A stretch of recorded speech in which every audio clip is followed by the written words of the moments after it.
धर्मों में जुड़ी ये बात युगों से सबके जीवन से जुड़ी हुई है कि यदि जीवन में आपको एक सफल इंसान बनना है तो आपको कर्म और संकटों से घिरा हुआ होता है। जब तक आप अपने जीवन के मूल उद्देश्य को नहीं पहचान जाते, समय बीतने के बाद लोगों को इस बात का पता लग जाता है। यदि आप अपने जीवन को सुखी और आनंदमय जीवन जीने के लिए आज हम भगवान श्री कृष्ण के विचार आपके सामने पेश करने वाले हैं, एक बार इन्हें ध्यान से सुनें और इन्हें अपने जीवन में उतारें। हमें उम्मीद है आपका जीवन सफल होगा। मनुष्य को केवल अपने कर्म पर ही विश्वास करना चाहिए। कर्म श्रेष्ठ होगा तो फल भी वैसा प्राप्त होगा। यह सृष्टि कर्म क्षेत्र है। बिना कर्म किए यहां कुछ भी हासिल नहीं हो सकता। मनुष्य जिस भी देवता की पूजा विश्वास, मनुष्य के दुख का कारण उसका प्रेम ही है। वह जितना अधिक मोह करेगा उतना ही अधिक कष्ट भी भोगेगा।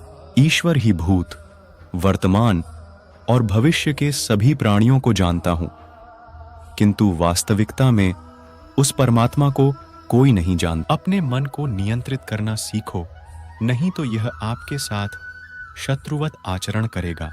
कुछ वस्तु लेना उसी इंसान से सही रहा है जो बदले में किसी वस्तु पाने की लालसा न रखता हो। स्वर्ग प्राप्त करने और वहां कई वर्षों तक वास करने के पश्चात एक असफल योगी का पुण्य एक पवित्र और समृद्ध कुटुंब में जन्म होता है।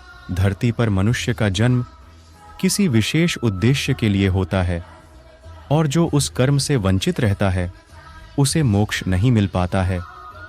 भाग्य के भरोसे केवल वही लोग बैठे रहते हैं जो जीवन में कुछ करने के लिए अंदर से प्रेरित नहीं होते।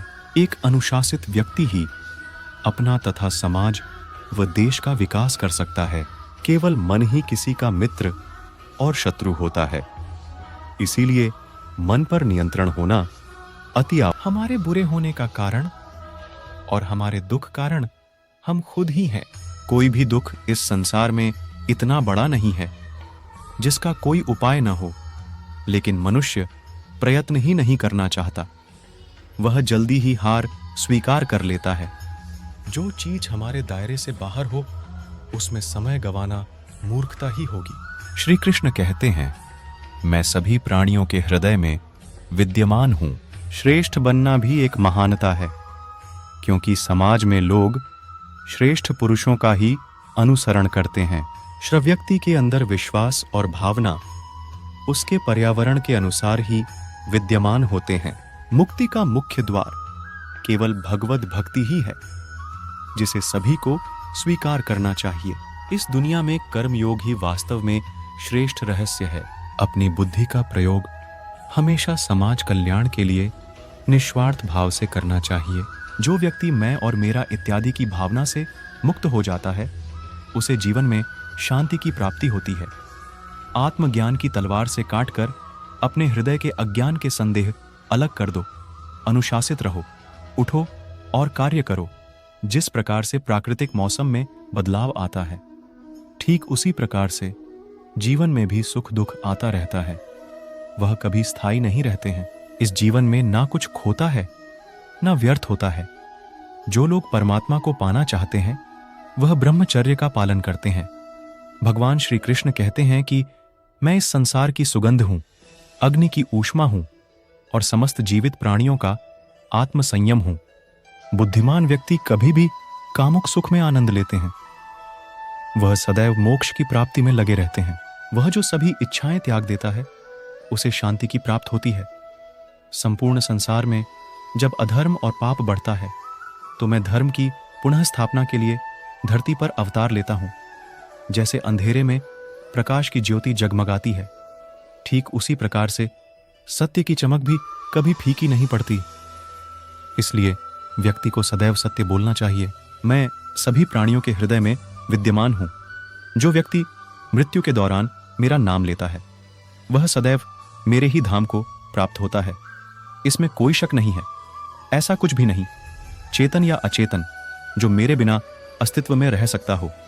परिवर्तन ही इस संपूर्ण संसार का नियम है।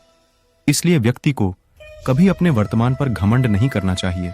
जिसने जन्म लिया है उसकी मृत्यु निश्चित है और मृत्यु के पश्चात पुनर्जन्म भी निश्चित है। मनुष्य का संपूर्ण शरीर 5 तत्वों से मिलकर बना है: अग्नि, जल, वायु, आकाश और पृथ्वी। और अंत में उसके शरीर को इन्हीं पंचतत्वों में ही विलीन हो जाना है।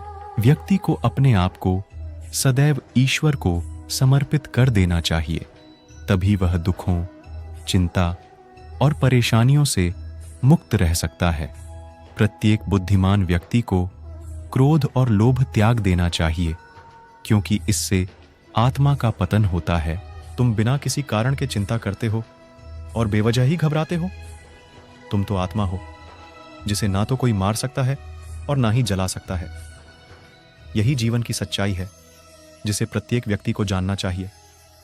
न तो यह शरीर तुम्हारा है और न ही तुम इस शरीर के मालिक हो। यह शरीर पंचतत्वों से बना है: आग, जल, वायु, पृथ्वी और आकाश। एक दिन यह शरीर इन्हीं पंचतत्वों में विलीन हो जाएगा। हम आशा करते हैं कि आपको श्री कृष्ण के यह सभी कोट्स, सुविचार अथवा अनमोल वचन काफी पसंद आए होंगे। इस तरह का वीडियो देखने या सुनने के लिए आप हमारे YouTube चैनल को सब्सक्राइब कीजिए और जेनिथ इंस्पायर गायन चैनल फैमिली का हिस्सा जरूर बने। धन्यवाद।